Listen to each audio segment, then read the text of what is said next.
پاکستان میں اس وقت 70 سے 80 لاکھ نوجوان بدقسمتی سے کسی نہ کسی طور پر منشیات کا شکار ہو رہے ہیں. تو 25 کروڑ کی آبادی میں یہ بہت بڑی تعداد ہے. یہ کیوں ہوتے ہیں اس طرف، کیوں جاتے ہیں؟ اس کے بے شمار اسباب ہیں. تعلیم کی کمی بھی ایک سبب ہے.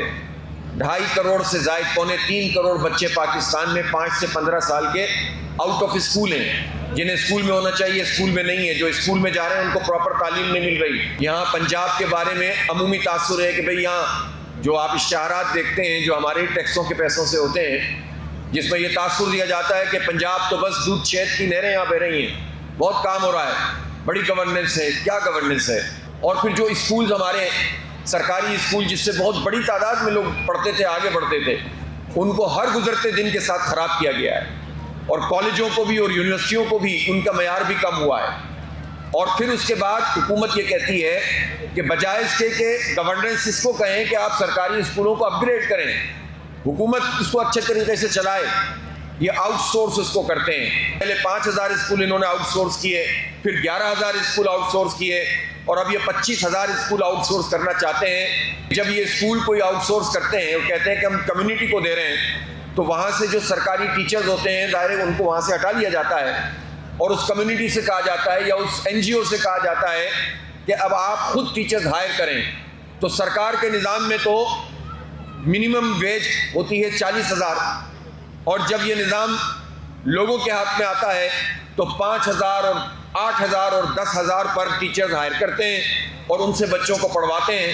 تو آپ یہ بتائیے کہ جو 5,000 اور 8,000 ٹیچر کو دے گا وہ کیا پڑھوائے گا اپنے بچوں کو؟ اور تعلیم کا جو بیڑا غرق ہے وہ اگر وہ لوگ کر رہے ہوں جنہیں بڑا دعویٰ ہے اور 45 سال سے برسر اقتدار ہیں اور تعلیم کو تباہ کر رہے ہیں، برباد کر رہے ہیں اور ہمارے بچوں سے چھین رہے ہیں، ہمیں اس کے خلاف بھی آواز اٹھانی ہوگی. ایسے پیرامیٹرز بھی ہونے چاہیے کہ جس میں تعلیم کاروبار نہ بن سکے. لیکن سرکار کے اسکولوں کو آؤٹ سورس آپ کیسے کر سکتے ہیں؟ سرکار کے بیسک ہیلتھ یونٹ کو آپ کیسے Maryam Nawaz basic health unit بنا کر تصویریں لگا کر آؤٹ سورس کر سکتے ہیں؟ تو تعلیم آپ نہ دیں اور ہیلتھ میں آپ چیزیں کم کرتے چلی جائیں، امن آپ نہ دیں. پیٹرول کے ہر لیٹر پر نوجوان جو موٹر سائیکل چلاتا ہے وہ ہر لیٹر پر گورنمنٹ کو اس وقت بھی تقریباً 150 روپے کے قریب ٹیکس دے رہا ہے. Tax levy plus tax. تو آپ اندازہ کر سکتے ہیں کہ یہ طالب علم ہو، بائکیا والا ہو، یہ جو ہے وہ مزدور ہو، کسان ہو، یہ تو غریب لوگ ہیں. تو غریب لوگ اپنے ہر لیٹر پر لوگوں کو پیسے دے رہے ہیں، گورنمنٹ کو پیسے دے رہے ہیں، اور آپ اس کے بدلے میں ہمیں یہ سہولتیں نہیں پہنچا رہے. تو تعلیم، یہ بات یاد رکھیں کہ تعلیم ہر شہری کا حق ہے اور ایک جیسی تعلیم سب کا حق ہے. غریب کی تعلیم الگ، مڈل کلاس کی الگ اور امیر کی تعلیم الگ نہیں ہونی چاہیے. سب کو برابر کا حصہ ملنا چاہیے، سب کو ایک معیار کی ایجوکیشن ملنی چاہیے. ہمارا آئین یہ کہتا ہے، لیکن یہ نظام طبقات میں لوگوں کو تقسیم کرتا ہے. اسی سے ذہنیت بھی طبقات میں تقسیم ہو جاتی ہے.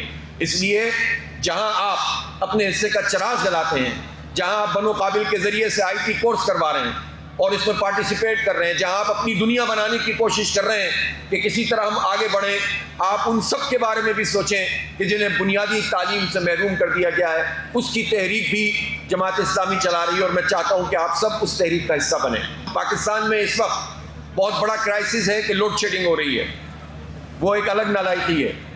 لیکن پاکستان میں آپ کو پتہ ہے کہ 49,000 میگا واٹ کی کیپیسٹی موجود ہے بجلی بنانے کی، اور پاکستان کی پیک کی کیپیسٹی جب شدید گرمی ہوگی تو یہ 24,000 to 25,000 میگا واٹ ہے. پاکستان میں جو آئی پی پیز کے معاہدے کیے گئے، ان معاہدوں میں جو بجلی بنتی ہی نہیں ہے اس کے پیسے پاکستان کی قوم ادا کر رہی ہے.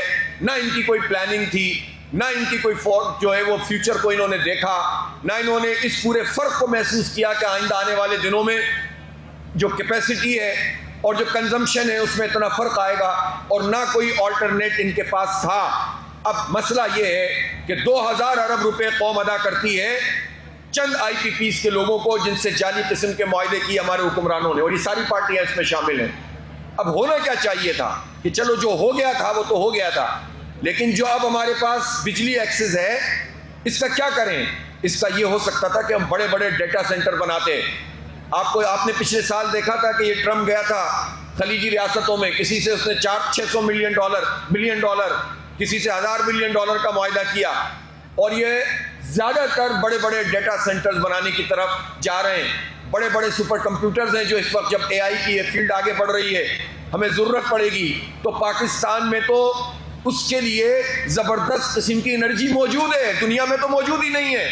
اس کے لیے انہیں پلانٹ لگانے پڑ رہے ہیں، پاکستان میں تو موجود ہے، لیکن آپ نے کبھی کسی پرائم منسٹر سے یا اپوزیشن لیڈر سے یا پارٹی کے لوگوں سے یہ سنا کہ اس کی طرف توجہ دینی چاہیے؟ یہ اس پوری سوچ سے ہی آ رہی ہیں، یہ بس جو وقتی کام آتا ہے اس پر بھاگ دوڑ کر سکتے ہیں۔ مواقع کی ضرورت ہے، اپرچونٹیز کی ضرورت ہے۔ تو جب ایک پارٹی یہ کام کر سکتی ہے تو پاکستان میں کبھی آپ نے سنا کسی پولیٹیکل پارٹی نے اس طرح سے عام لوگوں کے بارے میں سوچا ہو؟ کبھی کسی نے جو ہے وہ اس طرح سے عام نوجوانوں کو ایڈریس کیا ہو؟ حکومتیں یہ کام نہیں کر رہی۔ پاکستان کا پوٹینشیل یہ ہے کہ اس وقت جتنا ٹیلنٹ پاکستان میں موجود ہے آئی ٹی کی فیلڈ میں، پاکستان کی آئی ٹی ایکسپورٹ کچھ نہیں اس وقت 15 سے 20 بلین ڈالر ہونی چاہیے۔ ہم در در پہ جاتے ہیں کہ ہمیں 2 بلین ڈالر کی خیرات دے دو، ہمیں 3 بلین ڈالر ہمارے اکاؤنٹ میں رکھ دو، اور ہم پھر اس بچھے جاتے ہیں ان حکمرانوں کے آگے اور اپنی بہت ساری چیزیں پیچھے کر دیتے ہیں۔ لیکن جو بلین ڈالرز ہمارے پاس خود موجود ہیں، ہم اس کو ایکسپلور نہیں کر رہے۔ یہ گورننس کی ناکامی ہے، یہ حکومت کی ناکامی ہے کہ اس پورے عرصے میں جب ہمیں ڈیٹا سینٹرز پہ کام کرنا چاہیے تھا، پاکستان نے اس میں اچھا رول پلے کیا اور ثالثی والے کردار میں ہم آگے بڑھ رہے ہیں، تو اس کو ہم اپریشیٹ کرتے ہیں۔